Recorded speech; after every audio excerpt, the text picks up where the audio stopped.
Hello and welcome to Real Watchers Movie Club. My name is Garrett. And I'm Kevin. And we are your hosts. Movie Club is the show where we pick a movie every week and discuss it just like a book club. On today's show, we are covering the action epic Mad Max Fury Road. Our thoughts and more coming up on Movie Club.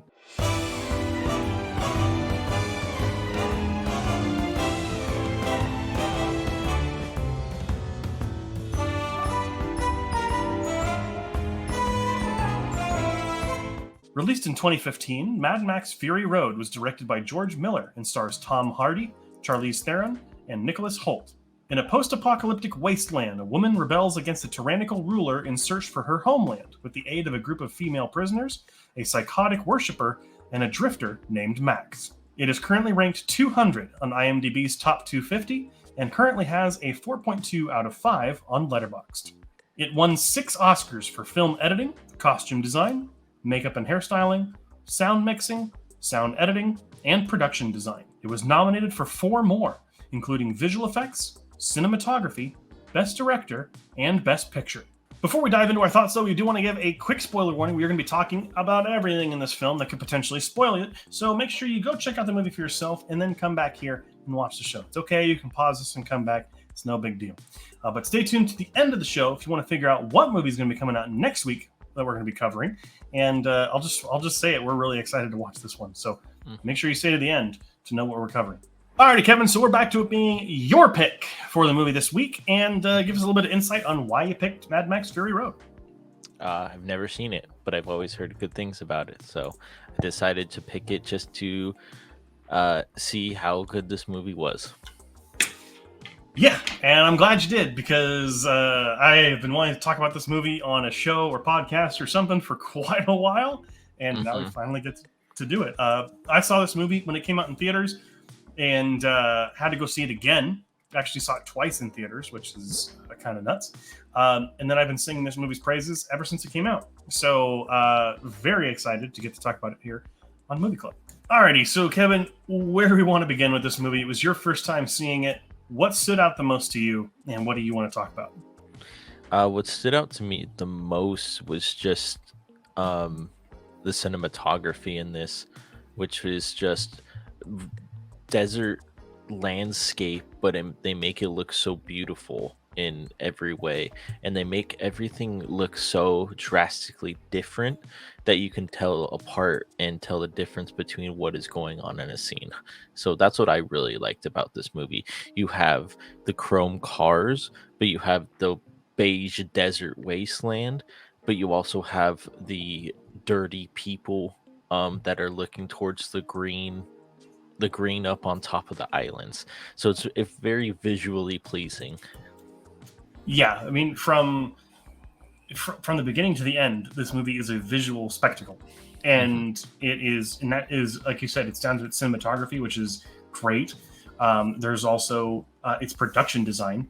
I mean, the cars in this movie are nuts, and how good and well designed they are. There's literally an entire car that is just a music truck, and there's a guy on the top of it playing a flamethrower guitar, and you don't question it because it's the apocalypse. And then all of the villains are visually distinct from each other. You have a Morden Joe, whose entire band, you can easily tell their vehicles apart from the oil baron or the gun focused character. Like, all their vehicles just are different, and they serve different purposes. And every character is so immaculately designed and realized and brought to life by their actors, and it's just, again, beautiful. Even the stunts. There's one shot in this movie that is still easily one of the most fantastic shots in the entire film, which is when Max is on that catapult thing, and he swings by, and then the entire tanker truck is exploding in the background. There's no CGI in that shot. That's all real. That looks so good, and it's such a beautiful shot, and there is no logical reason. It serves no advantage for any of those people to be on those little trapeze catapult things. But you don't give a shit because it's awesome. Exactly. And it's not like they've shown like a past war where they used it successfully into it. They just show up with it and you're like, "Okay, I guess they have that." It's Yeah, just like with the guy playing the guitar, it's like, "Okay, they would have this the actually." Like Doof it makes Warrior. sense. Doof Warrior. That's his name, the Doof Warrior. Yeah, Yeah, but you don't question it. You're just like, "Yeah, I could see that." I'm trying to remember. There's someone who's married to the Doof Warrior. Um, Riley Keough. She's one of the Morden's wives in the film. Wow. She's the redhead. Mm-hmm. Yeah, she's married to the guy that was playing the guitar, which is it's such a fun. I always see that article. It's like I'm married to the guy that I'm married to Doof Warrior. But yeah, like visually, like but it's not even just like the spectacle. There's also like the metaphors that they're able to accomplish. Like right when in the beginning, when Immortan Joe turns on the water, and you just see all that water come down, and they're worshiping this guy, and then he shuts it off, and then they're all fighting over it. It's so much more metaphorical and so much more brilliant in its storytelling than a lot of the earlier Mad Max films are. Those films are nostalgically great. They're not necessarily incredible films, but they're well regarded and well remembered. This one is just supremely crafted, and it's one of those things where like it looks like they had so much fun making the damn thing, Mm-hmm. and they were just like, oh wait, that translates to good movie, because everyone was surprised when it got 10 nominations. I think it was the most Oscar nominated movie that year.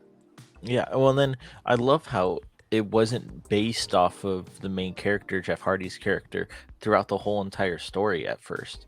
It was you learning about the background of the city and everything like that. And then you get to meet. I love when he calls him a blood bag. And I wanted him to keep that name throughout the whole thing, but I know his name is Max because it's in the name.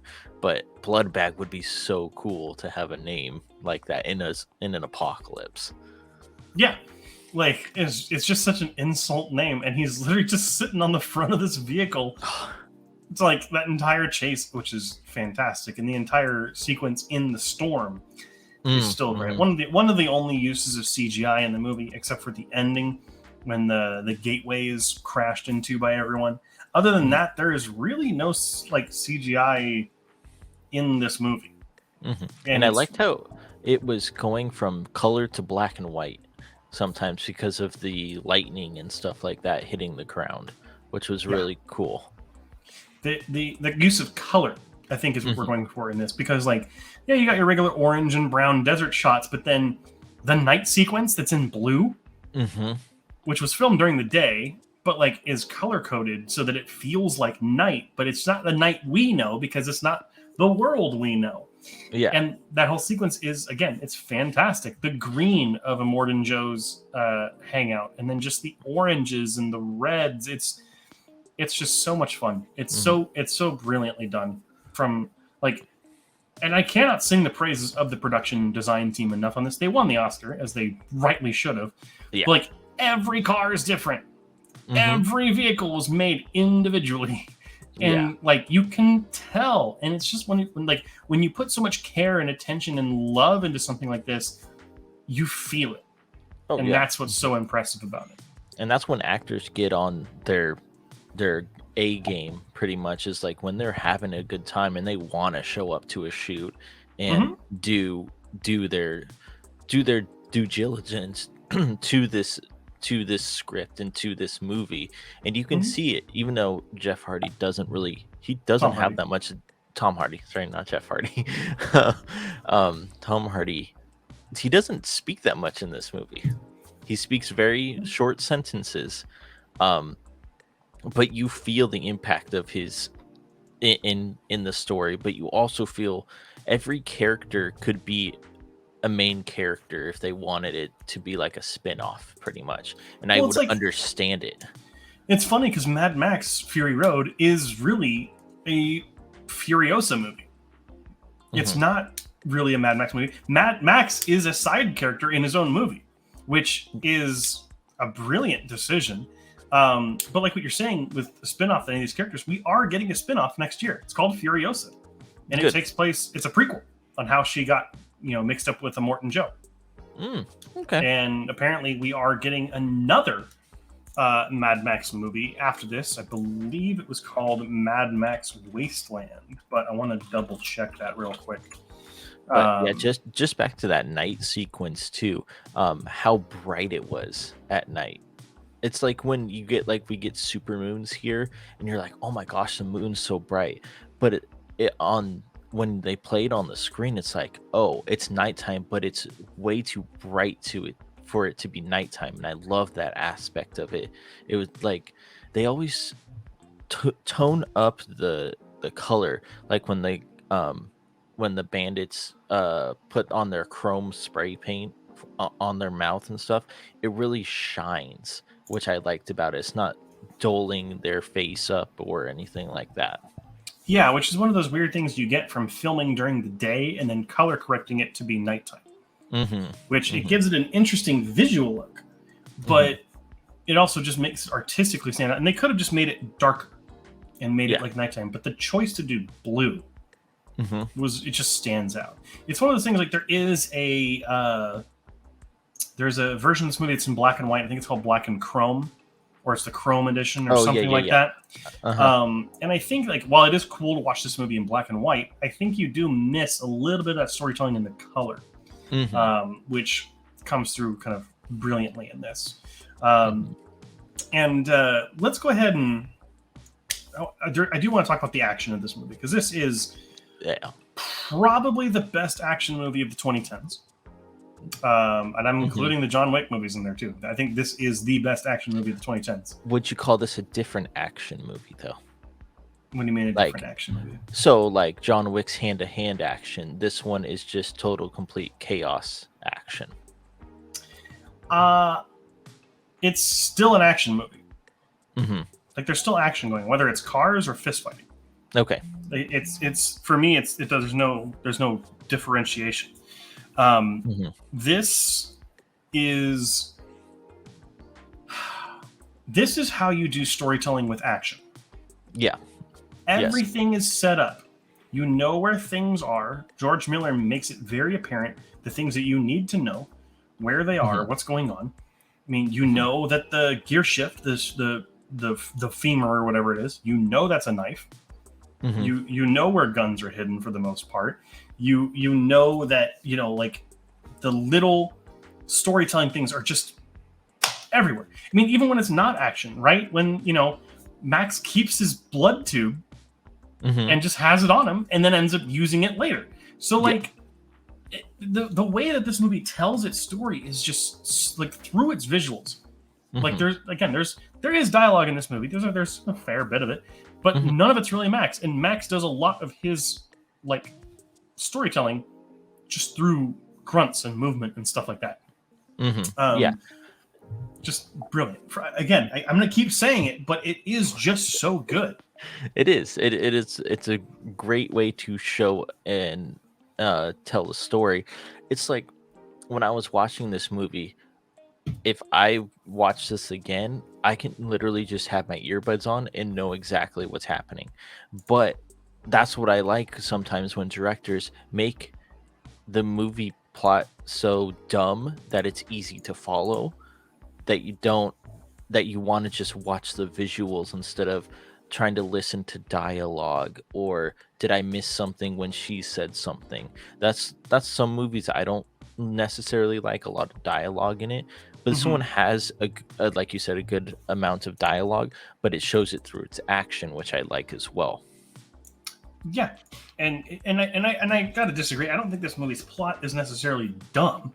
It's just it's circular, right? Because their whole goal is to get away, and then they're like, oh well, we actually have to go back. But like, it's not dumb. I shouldn't say dumb. I should say it's simple and easy to follow. Yeah, it's not a psychological thriller. It's not like this isn't Seven. This isn't M, right? This is just trying to be a good action movie that just happens to nail every single thing that it does.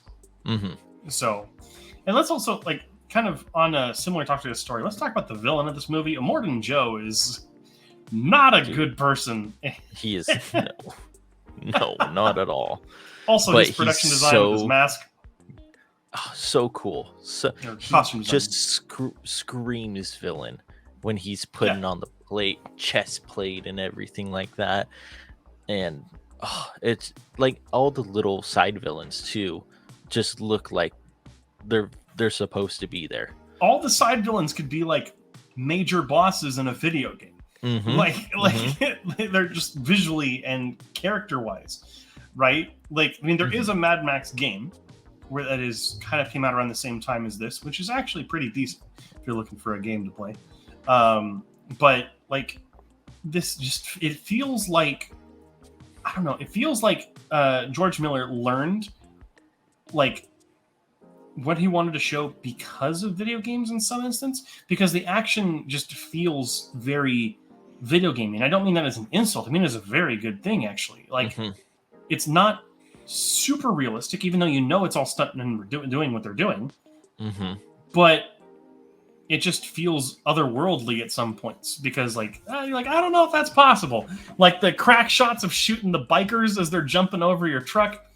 Don't know if that could necessarily be that good. It might still be possible. It's like that little hint of possibility is like, you think about it, you're like, wait, can I do that?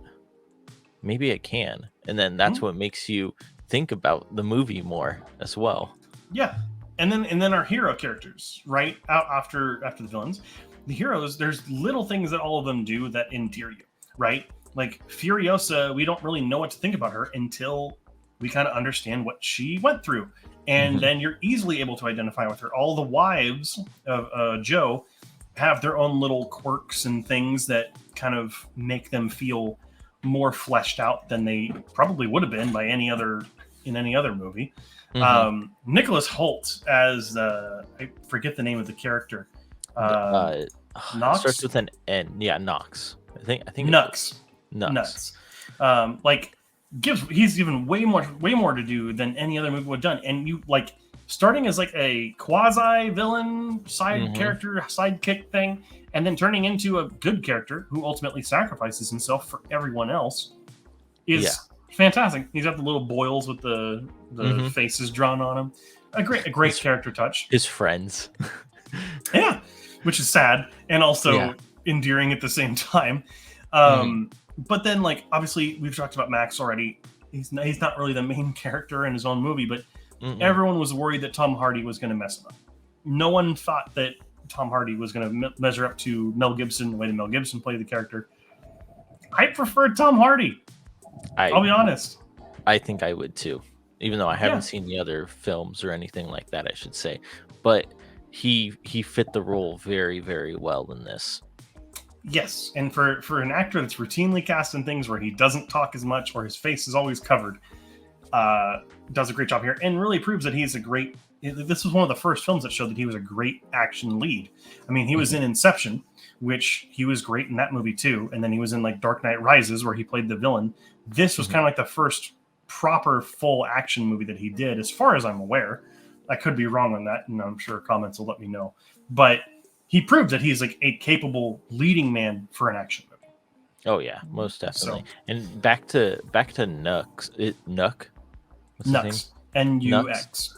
Yeah, back to Nux. What a great way to end his little character as well. I mean, he was following a leader, then that leader basically said fuck you to him, and then he finds his own family pretty much, and then he has to sacrifice himself for his new family, which I thought he was going to be bad the entire time. So when I saw him switching up and actually becoming a human, which was kind of cool at the same time, I was like, oh, this is going to be a good movie. It's interesting to watch like the caricature become more like fleshed out, more full of a character, and that's one of the better parts of his character and one of the best parts of the story. Exactly. And I love all the little things that the followers yell, like "notice me" and stuff like that. Witness me. Yeah, witness me. And then what's the other one where when they put the chrome on their mouth, it's like he says something in Valhalla. Like, I'll see you in Valhalla, something like that, or I'm gonna die historic on the Fury Road. Yeah. Something like, it's just all these lines are great. Yeah, they're just you would hear this in an apocalypse with cars, pretty much. Just followers everywhere. Yeah, it's just bonkers. This movie is so bonkers that it becomes way like more than full circle to like extremely likable, and that's what's just so great about it. Alrighty, I think we've probably uttered the phrase "this movie's just brilliant," "this movie's just good" so many times. We should probably go ahead and just give our final thoughts. But since it is your pick for this week, I'll go ahead and be the first one to give my score. Over on Letterboxd, I gave it a 4.5 out of 5 because it was a 99 from me. Because it's not quite 100. You have to be 100 to get 5 stars from me.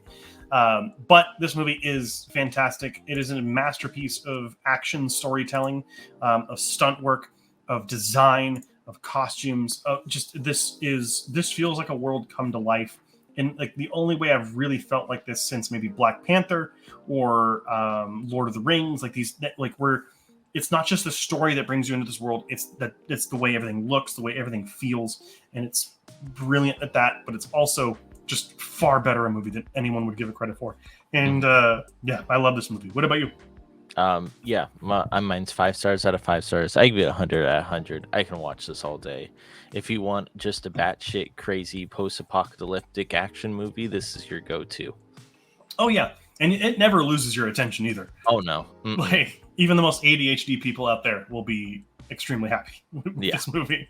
So the question now falls to you. What did you think of Mad Max Fury Road? Make sure to leave those comments down in the section down below, but remember to be respectful of one another. We will be watching. Next week, we'll be covering the psychological animated thriller, Perfect Blue. We're both very excited for this one, so make sure to watch the film before next week so you aren't spoiled. Thanks again so much for watching. Make sure to like, comment, and subscribe to us here on YouTube. Make sure to catch our weekly live stream every Tuesday at 7 p.m. Pacific Standard Time.